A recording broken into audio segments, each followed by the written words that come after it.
आज हम आपसे पंच तत्वों में मुख्य तत्व पृथ्वी तत्व अर्थात मिट्टी, मृदा या गांव की भाषा में उसे गारा कहा जाता है, इस पे हम चर्चा करेंगे। मिट्टी यूं तो मामूली सी चीज़ है, पर उसके प्रयोग से हम अपनी कितनी ही चीज़ों को ठीक किया जा सकता है। मिट्टी से ही औषधियाँ उगती है, जड़ी बूटियाँ उगती है, फल सब्जी अनाज उगते हैं जो हमारे नित्य जीवन में बहु उपयोगी है।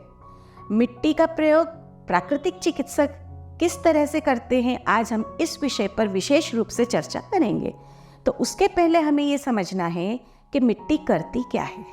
जब हम मिट्टी के लेप को या मिट्टी की पट्टी को अपने शरीर के ऊपर या किसी भी तकलीफ वाले स्थान पे हम लगाते हैं तो वो क्या काम करती है?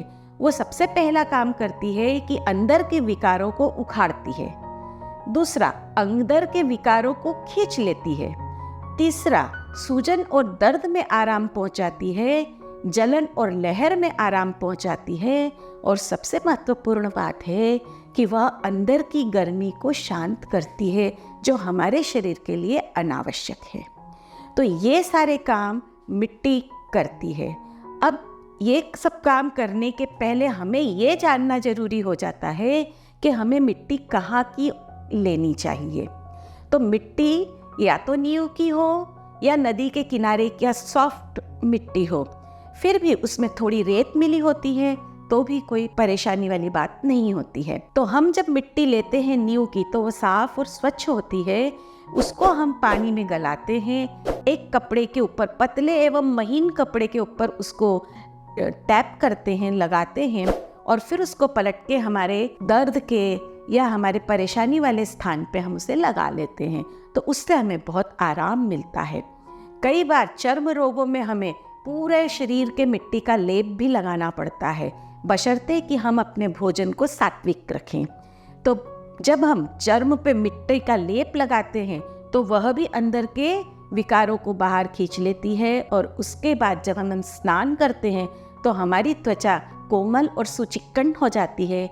पर उसके ऊपर थोड़ा सा खोपरे का तेल मिलाकर लगाना जरूरी होता है, और अगर खुजली की तकलीफ है तो खोपरे के तेल में थोड़ा सा कपूर मिला के उसको लगा लिया जाए। अब मिट्टी फोड़े फुंसी पे या कोई भी जख्म पे कैसे कार्य करती है, मैं आपको ये बताना चाहती हूँ। जब हम हमारे शरीर के ऊपर किसी भी स्थान पर, जैसे आजकल एक जनरल है कि मुहासे बहुत हो जाते हैं, मुहासों में कीलें भी बहुत हो जाती हैं, तो इस पर हम मिट्टी की चिकित्सा कैसे करें? जब इतनी सी फुंसी हमको बाहर दिखती है, कहीं भी मुहासा तो एक मैंने उदाहरण ले लिया, मगर शरीर में कहीं भी फोड़ा फुंसी हो सकता है, तो इतना सा अगर दिखता है तो वो अंदर इतना बड़ा होता है, चमड़ी के अंदर। तो जब भी हम मिट्टी की पट्टी का प्रयोग करें तो इतनी सी जो पॉइंट दिख रही है उस पर मिट्टी नहीं लगाएं। जो अंदर इतना फैला हुआ है स्किन के अंदर, उस पे हम उतनी बड़ी मिट्टी की पट्टी बना के और ऐसे लगा देते। अब वो मिट्टी क्या करेगी? अंदर के सारे विकारों को खींचेगी। अब एक महत्वपूर्ण बात, अगर आपको फोड़ा फुंसी है और आपको ऐसा लगता है कि उसमें ऑपरेशन या चीरा लगाना जरूरी है, तो आप ऑपरेशन के पहले और ऑपरेशन के बाद भी मिट्टी का प्रयोग करके उसको हमेशा के लिए ठीक कर सकते हैं। इसलिए मिट्टी को सोना कहा गया है, क्योंकि मिट्टी के बहुत प्रयोग हैं।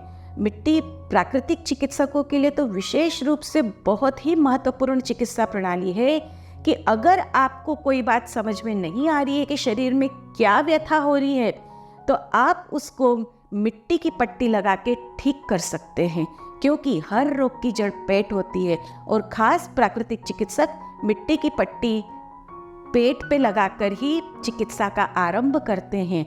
तो इस तरीके से मिट्टी के बहुत प्रयोग हैं, और मिट्टी बहुत काम की चीज़ है जिसे हम साधारण और मामूली से समझते हैं। अगर हम मिट्टी से स्नान करते हैं तो उसमें थोड़ी रेत भी मिली रहती है, और जब रेत मिली रहती है और उसको हम रब करते रगड़ते हैं तो हमारे शरीर का मैल भी सारा साफ हो जाता है। तो इसलिए मिट्टी को मामूली न समझें, मिट्टी महत्वपूर्ण है। ये एक पृथ्वी चिकित्सा में आती है। बस इतना ही कहना है। नमस्कार, धन्यवाद।